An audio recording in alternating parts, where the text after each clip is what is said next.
Proceed, please. May it please the court, my name is Chase Kibler. I'm an attorney for the appellant, Travis Mills. We respectfully request that this honorable court reverse the honorable trial court's decision and hold that this case should be dismissed for failure to meet the statute of limitations. Our argument is very simple. The appellees waited too long to send their notice letters in healthcare liability action. This is a 12.026 case, so our argument rises and falls upon the allegations in the complaint and the associated documents. The complaint makes it very clear that the identity of the tortfeasor, negligence, and injury are all outlined in the complaint and known at the time set forth in the complaint. For example, the complaint alleges that my client was negligent before and after and during surgery, June 16th through June 21st of 2020. The complaint alleges injury, significant injury, had occurred by June 21st, 2020. And this injury included acute hypoxic respiratory failure, aspiration pneumonia of the left lower lobe with mucus plugging, acute metabolic encephalopathy, sepsis due to pneumonia, and the plaintiff was intubated and unresponsive. So significant injuries outlined in paragraph 34 of the complaint. The identity of the tortfeasor is known to the plaintiff, my client, and the co-appellant. Furthermore, documents attached to the complaint also reinforce the premise that the claim arose out of the treatment provided by you to Lonnie Elmore between June 16th and June 21st of 2020. The HIP authorization also notes the date of treatment as Counsel, June 16th. would you agree that the complaint, the filings in this case indicate that Lonnie Elmore was not aware of this, that he was in a mental state where he was not aware of any negligent action, he wouldn't have discovered it, or at least most favorable reading that he was not aware? I think that there is one allegation in the complaint that he was extubated for a brief time after the surgery. So it is certainly possible or probable that he was aware of what had happened to him post-surgery. But then he was intubated. And yes, I would concede that there is a lot in the complaint that, given the most favorable light to the appellees, the plaintiffs, that Lonnie Elmore himself may not have been aware of the injuries. However, as this court has held in Daffrin and other cases, in this type of case, it is not the knowledge of the decedent, but the plaintiff who stands in the shoes of the decedent. It's their knowledge that is applicable. But even getting to that, Your Honor. Counsel, isn't there a different, you're essentially pointing to multiple things in the filings that the injury occurred on a particular day. What suggests that the executor was aware of the negligence, discovered the negligence in this case as of the date of the injury? Well, again, I turn to the allegations in the complaint themselves. That's all we have to do. All we have is the allegations in the complaint, which talks about injury and negligence and the identity of the tortfeasor. I assume that the appellees are going to rely upon the discovery rule when they get up and talk about this argument here today. But our Rule 12.026 motion is based upon TCA 2926-116A1. Clearly, statute of limitations is 1 year from the date of injury. If the plaintiff intended to rely upon the discovery rule, they would have to specifically plead 20. Would the death be the injury, or would it be the intervening acts from of negligence leading up to the death? Yes, Your Honor, the latter. I think Tennessee case law is clear that a plaintiff cannot wait until all the injurious effects are known. But what a reasonable person should have known at the time.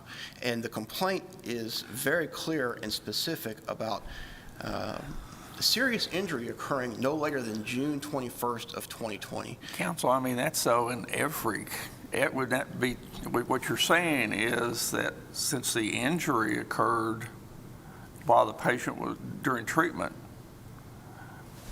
that it should have been discovered then. I mean, isn't it always that the injury occurs during treatment related to surgery? Yes, but sometimes they're not known. Well, are you saying then that every time there's an adverse event in a surgery that the plaintiff, whether it's the patient or the patient's representative, is put on the discovery or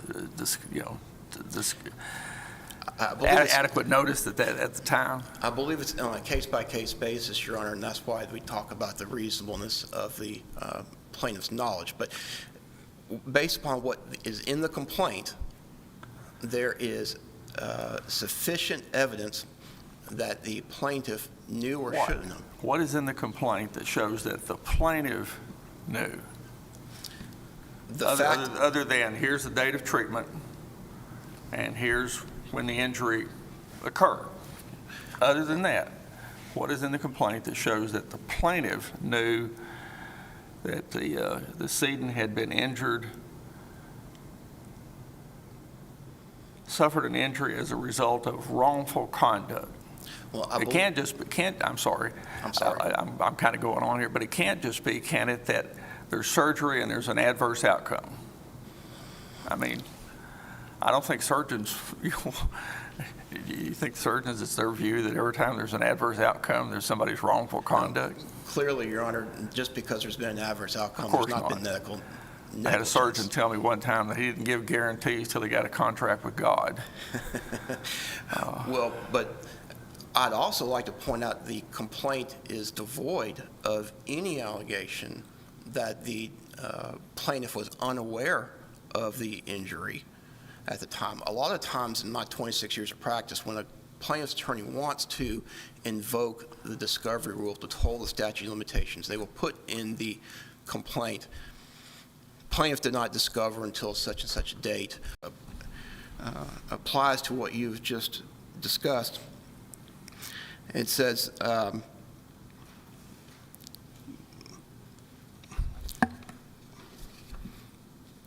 Mrs. Daffron's position effectively would grant plaintiffs the ability to determine unilaterally when the statute of limitations begins to run.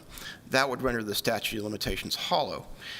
And so I believe that it is for good reason that there is precedent that it is not the plaintiff's knowledge, the plaintiff's decedent's knowledge, but the plaintiff's knowledge which controls. Well, again, if that's, assuming that's so for purposes of the question, what in the complaint, because this is a motion to dismiss, correct? Yes, Your Honor. Taking everything in there the way we have to, what shows, I don't even know, does it even say Robert Elmore's relationship? Other than he's the executor? That is a key fact, I believe, Your Honor. There is no mention of any. Well, we don't get to extrapolate in a motion to dismiss, do we? I think it rises and falls upon the strength of the complaint, and the complaint is totally devoid of any allegation that would support a discovery rule allegation under 2926-116A2. Statute of limitations is an affirmative defense, isn't it? Yes, it is. So you're saying the burden here is on the plaintiff to prove that he didn't have knowledge. Well, And has to prove it, has to allege it in the complaint. yes, Your Honor. I believe that there's case law to back up Tennessee Rule of Civil Procedure 8.05(1), which specifically says that every pleading relying on a violation of statute shall specifically refer to the statute or state all facts that would support a claim. There is nothing in here that would support a claim for the discovery rule under. Well, but the burden's on the defendant. Well, What if the defendant never raises it? Well, we have case law, Your Honor, if I may, that says that once a defendant has raised a motion to dismiss, the burden shifts to the plaintiff to show that the discovery rule it would save their claim. And I've got the case here, Your Honor, if you bear with me just a second.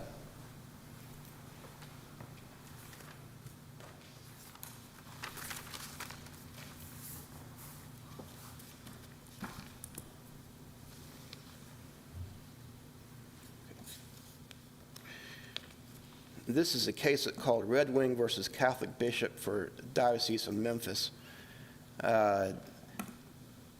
Is it in your brief? It is not, Your Honor.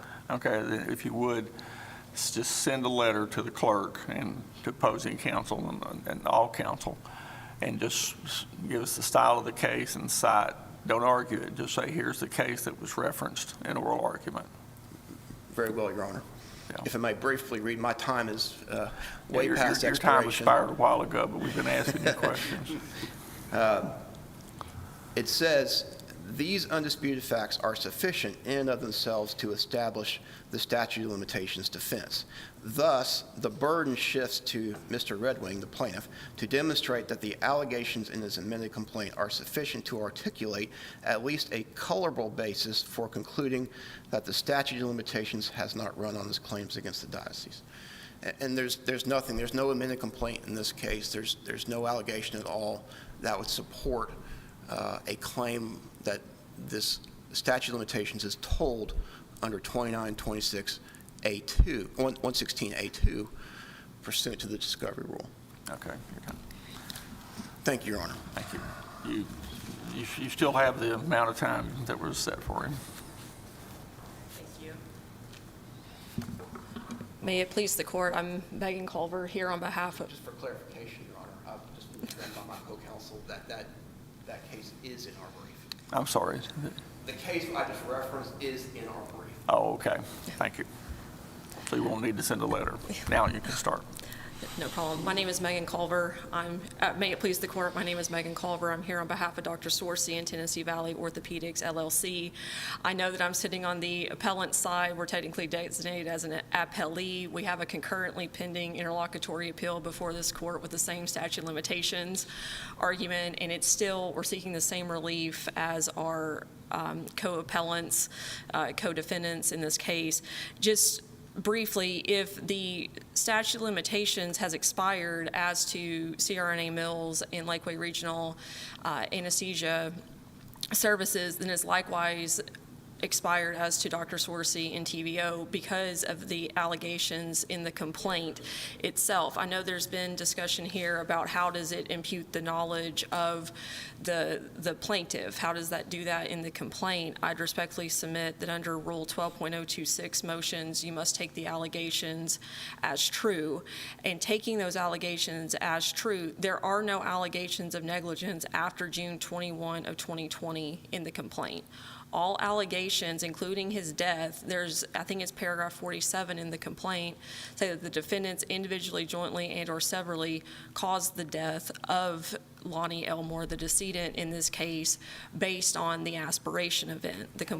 What would you point to, looking at the facts as alleged, most favorable to the plaintiff, that would suggest that the executor in this case was aware, as of the date of the injury, that there was wrongful action?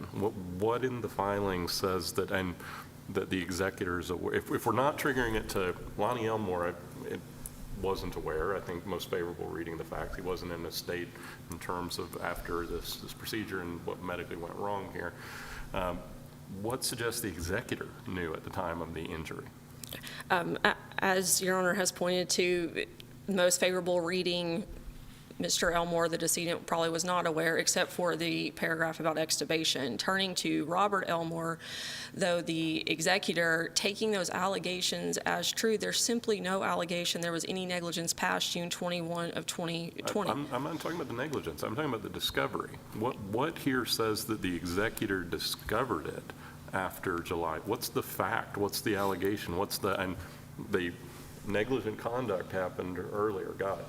What says that the executor was aware of it as of the date of the injury to start the clock under the discovery rule. I'm not seeing where in the filings it says the executor was aware, and it seems your argument is the executor should be charged with being aware before Mr. Elmore could have been, the decedent Mr. Elmore could have been aware. So what are you pointing to suggest that the executor was aware or should have been aware? Yes, Your Honor. I would say when you read the complaint as a whole and couple that with case law that we have cited where they did look to the knowledge of the executor. And so when you read it as a whole, I can see I'm not answering your question. I believe but under break it down. What are the component parts? You're saying reading it as a whole. And in DAFRON, if I remember correctly, you have somebody who has a power of attorney. And we don't have that here, right? And so what says that Robert Elmore, if we're looking at Robert Elmore, you're saying we should look at Robert Elmore, not Lonnie Elmore, in terms of discovery when they became aware. What here says Robert Elmore was aware as of the date of the injury? And are there pleadings that he's at the hospital, that he sees this occur? Is there anything like that in the record that shows, is he having conversations with the doctors where they're saying, we messed up, we've done wrong? And what shows that Robert Elmore was aware as of the date of the injury here? Yes, Your Honor. I don't believe that is pled in the complaint, and I think that goes back to there is no allegation that he couldn't have discovered under 2926-116A2, and coupled with the notice letters and the HIPAA authorizations that were required to be attached to the complaint under 2926-121B, which under Tennessee Rule of Civil Procedure 10.03 says shall be part of the pleadings for all purposes. So taking those as true and considering that Robert Elmore did sign the HIPAA authorizations, I think that's where we get to that he did have knowledge of this claim. And because of that, that's why we're saying that the statute of limitations did run, and respectfully asserting that the trial court did err and should be reversed. I'm sorry, but that shows that he had knowledge at the time he signed the HIPAA authorization, maybe. But how does it show he had knowledge back during the time of treatment, which is what you all are arguing? Sure, Your Honor. I still say... We don't even know who he is, other than he's the executor from the complaint. I'm sorry, I keep interrupting you. But are you saying that at this motion to dismiss stage, there's no set of facts that the plaintiff can prove, taking all the inferences in favor of the plaintiff, but there's no set of facts that the plaintiff is going to be able to come up with to defeat this claim? Based on the... No, that's not the standard, is it? On a motion to dismiss... Yes, Your Honor. That is the standard on a motion to dismiss. However, also on a motion to dismiss, taking all of those facts as true, as alleged in the complaint, coupled with the attachments to the complaint, which are also taken as true, no, there is no set of facts because there are no allegations of negligence after June 21 of 2020. That's always the case, isn't it? I mean, every time there's surgery, and maybe, don't worry about your time, every time there's surgery and treatment in the hospital and there's an adverse outcome, the injury always, and that's the only treatment the patient has, the injury always would occur in that period of time, wouldn't it? Yes, Your Honor, but not all... And you're saying that the discovery starts when the injury happens, not when it's... What about when it's got as a result of wrongful conduct? Well, Your Honor, I would also point to Hooper where it says where injury occurs and a later death occurs, whether or not it's causally related, you look to the date of the injury. Also, Your Honor, I would also point out that it is a case-by-case basis. As to your point, not every adverse outcome is a medical malpractice action. And we're saying on this case, on the basis of this complaint, that's why we're saying it's time barred, Your Honor. Okay, what fact shows that in the complaint shows that the plaintiff, that shows that the plaintiff knew that the decedent had suffered an injury as a result of wrongful conduct? I would point this court to, I believe it's paragraph 34 in the complaint, where it talks about there's a transfer to UT Medical Center. That is enough of a reason to put a reasonable person on notice that there needs to be additional care. Furthermore, when the allegation is the death occurred because of an aspiration event, and the allegation is the defendants individually, jointly, and severally did not investigate whether or not the decedent had consumed a meal, caused the aspiration, all of that together is showing the knowledge, Your Honor. And how does that show that the plaintiff knew that? I would go back to when you couple it. Who is the plaintiff? The plaintiff in this case is Robert Elmore, the executor. And is he a brother? Is he a son? Is he a cousin? Was he living in California? I mean, we don't know, do we? You're correct, Your Honor. We don't know, but for purposes of Rule 12, again, just taking the allegations as true and reading them as a whole, that's where we're coming back to. There are no allegations of negligence after June 21 of 2020, which is why we respectfully request the reversal of the trial court and for a remand. Okay, thank you. We'll hear from the appellee. You've still got your 3 minutes for rebuttal. We didn't take, who was doing the rebuttal? Okay. May it please the court, Christopher Gilreath on behalf of the estate of Lonnie Elmore, the appellee.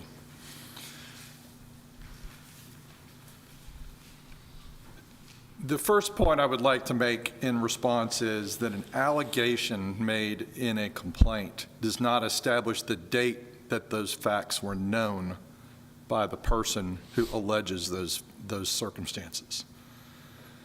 In this case, the record is completely devoid of information in the complaint as to the date, even assuming that the appellants are correct, that the proper individual to look to establish knowledge is Robert Elmore, the executor. We don't just concede that, but if the court is inclined to believe that that's an applicable circumstance in this case, the only material in the record upon which the trial court could have and did review the motion to dismiss were the pre-suit notice documentation records. Assuming, if we take appellant's argument that the pre-suit notice documentation records are an exhibit under Rule 10 of the Rules of Civil Procedure and therefore part of the complaint, the Rule 12 standard of assume all the facts pled are true, and then every reasonable inference shall be granted to the plaintiff or the appellees in this case. If we take that Rule 12 standard, the best that the appellants can have is to say that as of the date of the pre-suit notice, July 2, 2021, that would be a date that establishes some evidence that Robert Elmore had knowledge of the circumstances alleged in the complaint. The complaint itself isn't even filed until November of 2021. So looking to the date of when the allegations in the complaint would have been established is an even later date than the pre-suit notice. And so there is a question about whether or not the pre-suit notice documentation required by 2926-121 is an exhibit or not. Is it, we say that pre-suit notice documentation is simply evidence of compliance, that it was never intended to be considered allegations of fact for purposes of defining what a complaint is. But if the court is inclined to believe that and as far as the appellees know, there is no case in Tennessee that establishes that pre-suit notice documentation is part of a complaint. However, if the court believes that there are cases that on occasion where the Court of Appeals will look to materials that were attached with a complaint, that's true. Are there any cases saying it's not part of the complaint? You said there were no cases saying it was. Are there any cases saying it was? It's not. And Your Honor is correct. There are also no Tennessee cases saying that pre-suit notice documentation is not part of the complaint. It was attached to the complaint. Yes, Your Honor. We have no case law in either direction that I've found. So if we take the appellant's position that simply the fact that allegations of negligence occurred during a surgery, that would require in every case that a patient under anesthesia would be charged with knowledge of facts that they could not have been aware of, that harm was done during their surgery. That was never the intention of the original common law discovery rule, and as codified in 2926-121, A2 says, it simply codifies the common law discovery rule. In the event the alleged injury is not discovered within such 1 year period, the period of limitation shall be 1 year from the date of discovery. That's explicitly 2926-121, A2. Counsel, why, you're asserting that the discovery rule should be tagged to the decedent, not to the executor in this case. When did the decedent discover? Why is that the correct understanding? I know opposing counsel seems to raise a fairly reasonable point, the idea of somebody's in a coma for 2 years, that they then unfortunately pass away, and you have an extra year beyond that then to file. Why shouldn't it be tagged to the executor's knowledge rather than the decedent's knowledge? It has to do with the structure of how Tennessee statutes and case law have established who is a proper party for purposes of standing and jurisdiction. All of the original case law talks about the plaintiff having knowledge, and it's the original cases that create the discovery rule deal with a plaintiff who's alive. And so the language of knowledge that the plaintiff or a reasonable person would know in that position is meant to apply to a live person. It was a secondary development to deal with situations where an injured plaintiff passed away before the lawsuit is filed. And there are, and I will concede to the court that there are certain cases where the court has looked to the knowledge of the plaintiff filing the case on behalf of a decedent, but those are cases where there was evidence in the record, facts and circumstances where the living plaintiff was actually involved in the circumstances that are pled in the complaint. The Daffron case is a perfect example of that. It's a tool that is used by Tennessee courts to establish the truth of the circumstances. It's not the general rule that you look to the living person who is bringing a case on behalf of the decedent. And it has to do with the fact that if you combine the Healthcare Liability Act and the Wrongful Death Act, as we've argued in our brief, the only way to kind of align Tennessee's structure for who the plaintiff is to look back to who was the person who was injured. In this case, it's Lonnie Elmore, the decedent. The Wrongful Death Act creates a procedural mechanism by which someone living may come in and stand in the shoes of Lonnie Elmore and bring Lonnie Elmore's case. This is a case about what happened to Lonnie Elmore at Jefferson Memorial Hospital in June of 2020. Robert Elmore is the person who is standing in the shoes of Lonnie Elmore. It seems that perhaps the core of the opposing argument in this case is you needed to plead a lack of knowledge in terms of Mr. Elmore, and is there any pleading in this case that Robert Elmore did not know that this wrongful act had occurred as of the time of it occurring?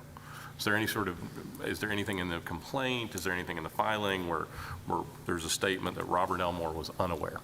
No, Your Honor. Why is opposing counsel, and you're clearly taking the position they're wrong in terms of that you're taking the view you don't have to plead that, why don't you have to plead it?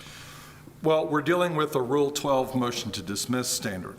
If you take the four corners of the complaint, however the court chooses to define that, with or without the pre-suit documentation, you take all of the facts and evidence that's alleged in the complaint, putting that into the light most favorable to Mr. Elmore, the appellee, who is the filing plaintiff, or the estate of Lonnie Elmore, however you want to describe that. In the light most favorable, there is no evidence of knowledge during the time that the treatment happened, and as alleged, we allege that that was negligent medical conduct in the complaint. There's no allegation, there's nothing that points to when Robert Elmore had knowledge, except for any inference you might draw from the pre-suit notice, which is why appellants must argue that the pre-suit notice shows he had knowledge. And by the Rule 12 standard, if you take the inferences most favorable to Mr. Elmore, he's not required to affirmatively plead he did not have knowledge. As it was said earlier, statute of limitations and discovery rule are affirmative defenses. It's not the plaintiff's burden to prove that. It's an affirmative defense that under Rule 8 of the Rules of Civil Procedure, the appellants or the defendants in this case have the burden of pleading that, and then showing more likely than not that's what occurred. But at the Rule 12 stage, we don't get to that balancing analysis of what's in the answer. We're looking strictly at the complaint. That answers Your Honor's question.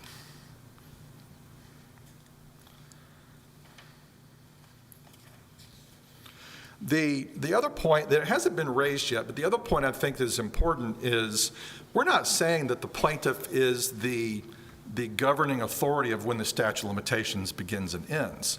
What we're saying is because there is no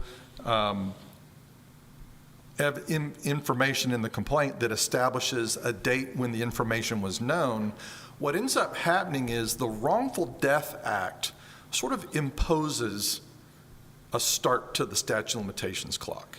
If you're not sure when negligence was discovered as alleged in a complaint, by operation of law, when someone dies, the Wrongful Death Act says that their case must be brought within a year of the date of death. And so whether or not we allege it, 20-5-106 is going to mandate that the earliest statute of limitations in this case is going to be July 5, 2020, the date of Lonnie Elmore's death. Well, wouldn't that be not the earliest, wouldn't that be the latest date it would start by the statute? They've got 1 year into the wrongful death from that date to bring it. Well, now, if the court were to take the appellee's position in terms of what the documentation shows, the court could find that the earliest date otherwise might have been the date of the pre-suit notice. I know, that's what I'm saying. So isn't the latest date that it could be would be the date of death? It's going to be 1 year, no later than 1 year from the date of death. And I understand what Your Honor is saying. I was simply saying that for purposes of establishing a triggering of knowledge by Robert Elmore, the court could find that it was even later than the date of death, but it should be the date of death is July 5. Okay. And that is the date that the trial court found was the triggering date for the statute of limitations. The trial court properly applied Rule 12 standards. The trial court, in the hearing that's in the court record, I believe, but in volume 3 of the technical record, between pages 357 to 361, you see evidence of appellants arguing that, based on what's in the complaint, we say the statute has already run, and the plaintiffs did not provide timely notice. And then the trial court actually asked the appellants, but did the plaintiffs know or have reason to know what caused the condition? It's on page 360 of the technical record. And then the response of the appellant was, well, the complaint as we interpret it provides dates. And so we maintain that the trial court properly looked at the complaint, whether or not you want to include the pre-suit documentation, properly interpreted that July 5, 2020, the date of death, was the triggering date to begin the statute of limitations based on the complaint, and that because the appellees filed their notice July 2, 2021, that was within 1 year of the date of death and made the notice proper. Therefore, it was proper for the trial court to deny the motion to dismiss based on statute of limitations grounds. I'll also point, Your Honors, to the case of Archer versus Sodexo Operations, which cited in the appellant's reply brief. That case involved a death of a gentleman who went into the emergency room for malfunctioning of a feeding tube. And there was a debate, as alleged in the complaint. He was supposed to be, devoid of food, NPO status, just like in this case. And the allegation in the complaint is that he ate by mouth during the time of his hospital admission. Ended up suffering an aspiration event, and over a period of time afterwards, suffers cardiopulmonary arrest, anoxic brain injury, is just devoid of just conscious awareness. He doesn't die until a good 6 or 8 months after the hospital event happens. And then a pre-suit notice is sent, and it's only after the notice is sent that the hospital writes back and says, oh, by the way, food service is contracted out to a company. You have to go talk, they're potentially a defendant. And in the Archer Sodexo case, the Court of Appeals affirmed denial of a motion to dismiss, saying that the plaintiff in that case could not have reasonably had notice until the hospital had issued its letter identifying this third party, affirming the trial court's denial of the motion to dismiss. So we believe the Archer case is on all fours factually with this case. Thank you, Your Honor. We'll hear from the appellant rebuttal.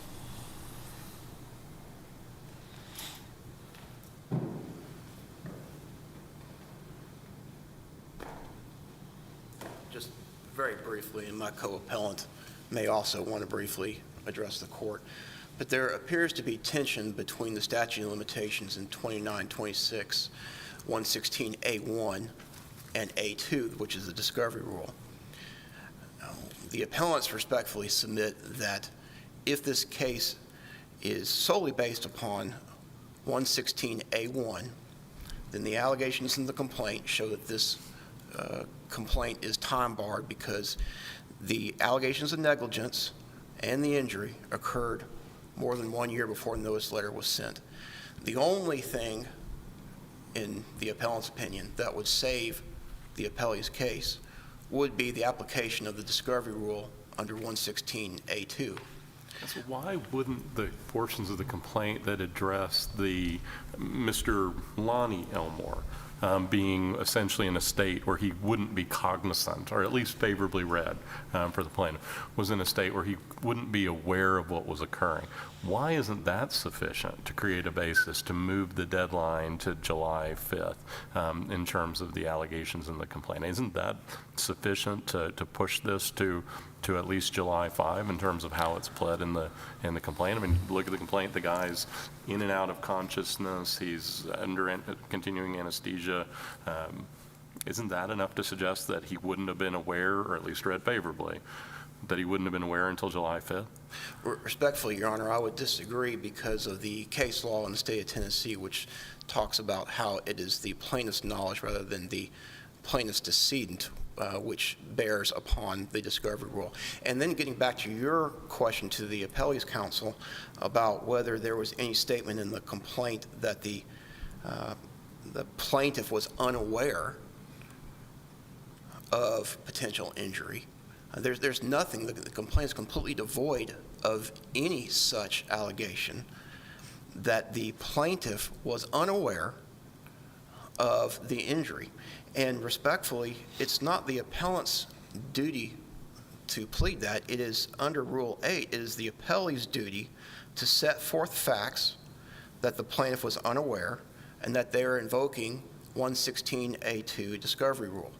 And I've seen it before in many other complaints where the plaintiff says this was not discovered until X date, and therefore we're relying upon the discovery rule to toll the statute of limitations.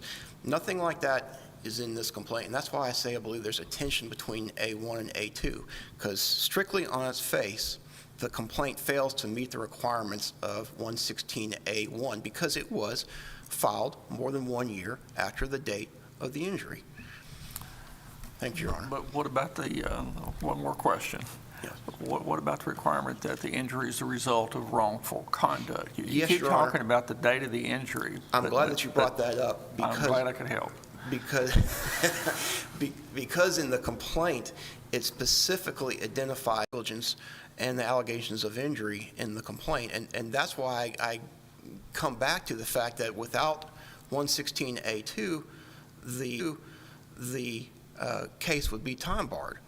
And the appellee has an affirmative duty to set forth specific facts or to plead specifically that they were relying upon a discovery rule defense. Okay. Any other questions, Your Honor? No. Thank you.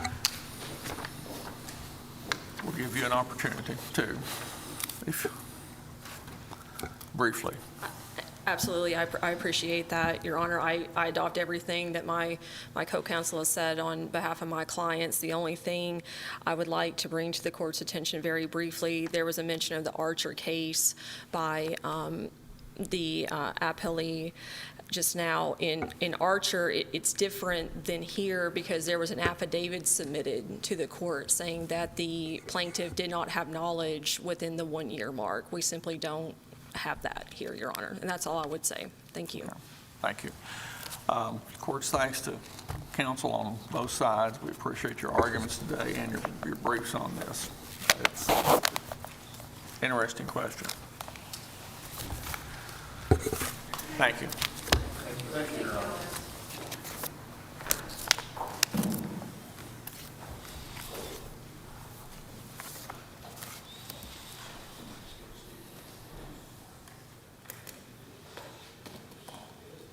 Thank you.